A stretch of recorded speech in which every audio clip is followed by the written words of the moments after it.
കൗണ്ടറേ ആ ആ എന്താ കറുപ്പസ്വാമി, കാര്യങ്ങളൊക്കെ എവിടം വരെ ആയി?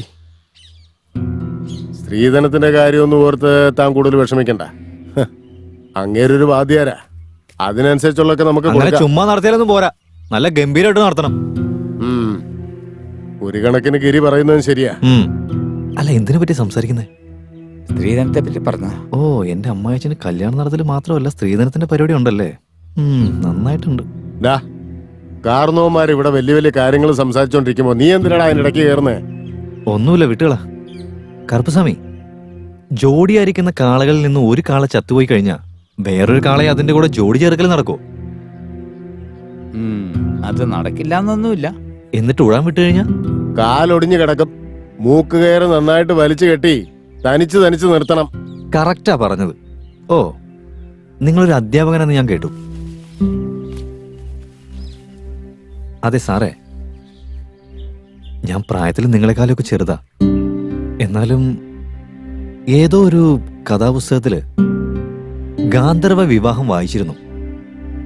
ഈ ഗാന്ധർവ വിവാഹത്തിന് ഒരാളുടെ സമ്മതം ആവശ്യമില്ല. സ്ത്രീയും പുരുഷനും സമ്മതിച്ചാൽ മതി, അവർക്ക് ജീവിതം തുടങ്ങാം. ഇപ്പൊ അതുപോലെയൊക്കെ ഈ കാലഘട്ടത്തിൽ നടക്കുന്നുണ്ട്. പക്ഷെ പ്രശ്നം എന്താന്ന് വെച്ചാ, നമ്മുടെ നാട്ടിൽ ഇതിന് വിളിക്കുന്ന പേരെന്താന്നറിയോ? എല്ലാരും ഇതിന് അവിഹിതം എന്നാ പറയാ.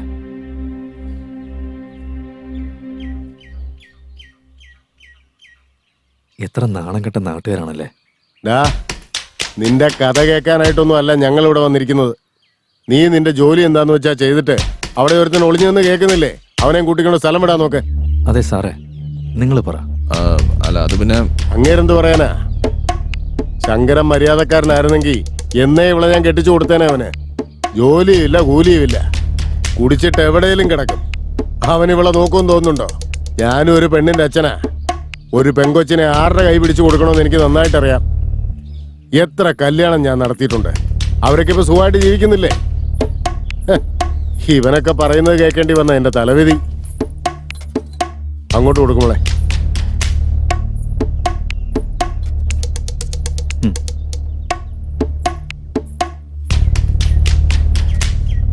അച്ഛാ, എന്റെ ജീവിതത്തിൽ ഇത്രയും കാലം കണ്ണീര് മാത്രമായിരുന്നു. ഒന്നുകൂടി ഒന്ന് ആലോചിച്ച് നോക്ക്.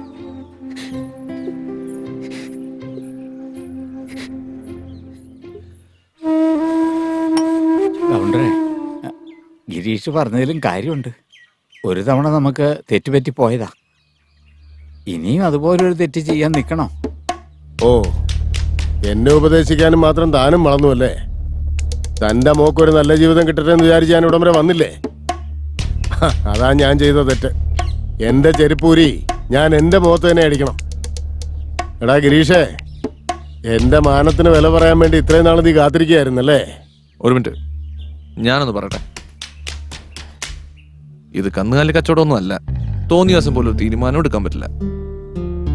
ഒരു പെൺകുട്ടിയുടെ ജീവിതത്തിന്റെ കാര്യമല്ലേ, അവളുടെ ആഗ്രഹങ്ങൾ ചോദിച്ച് മനസ്സിലാക്കി അതിനു പറ്റിയ നല്ല തീരുമാനമെടുക്കും.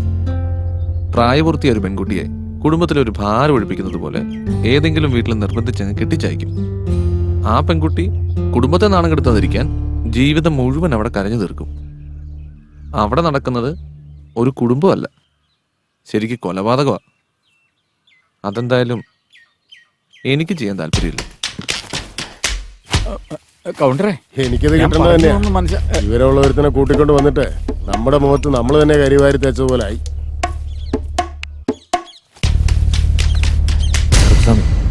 കൗണ്ടർ പറഞ്ഞൊക്കെ വിട്ടുകളാ. അല്ല, നമ്മുടെ ലക്ഷ്മിക്ക് ശങ്കർ നല്ല ചേർച്ചയായിരിക്കില്ലേ? ചേർച്ചക്കുറവൊന്നുമില്ല. എന്റെ മോളെ അവൻ നന്നായിട്ട് നോക്കുമെന്നോ? അവൻ കഷ്ടപ്പെട്ട് ജോലി ചെയ്യുന്നില്ലേ? നിങ്ങളുടെ മോളെ പൊന്നുപോലെ നോക്കും. ശരിക്കും ആലോചിച്ച് നോക്ക്. അവനെ നിങ്ങൾ വിശ്വസിക്കേ. ഒന്ന് സമ്മതിക്കണ്ട ചേട്ടാ. ആയിക്കോട്ടെ. എത്രയെന്ന് വെച്ചാ നിന്നോട് പറയാ, ചെയ്യുന്ന കാര്യം മര്യാദക്ക് ചെയ്യണ്ടേ? ഗിരീഷ് ഒരു നല്ല ചെറുക്കനാണെന്നാ ഞാൻ വിചാരിച്ചോണ്ടിരുന്നത്. 4 പേരുടെ മുമ്പിൽ വെച്ച് എന്റെ വില കളഞ്ഞില്ലേ അവൻ? അവനെ എന്റെ മരുമോനാക്കാന്ന് മനസ്സിൽ കണക്കൂട്ടിയില്ലേ? അതാണ് ഞാൻ ചെയ്ത തെറ്റ്. എത്ര പേർക്ക് ഞാൻ നല്ല കാര്യങ്ങൾ ചെയ്തിട്ടുണ്ട്. അഭിമാനമാണ് എന്റെ ജീവൻ എന്ന് വിചാരിച്ചോണ്ടിരുന്നവനാ ഞാൻ. ആ എന്നെ അവൻ നാണം കെടുത്തിയത്.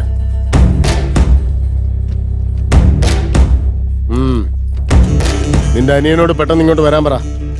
ഇവളുടെ കല്യാണത്തിന്റെ കാര്യങ്ങൾ ആലോചിക്കാൻ വേണ്ടി. ഒന്നുകൂടെയൊക്കെ ഒന്ന് ആലോചിച്ചിട്ട് പോരെ. കൊണ്ടുപോടി.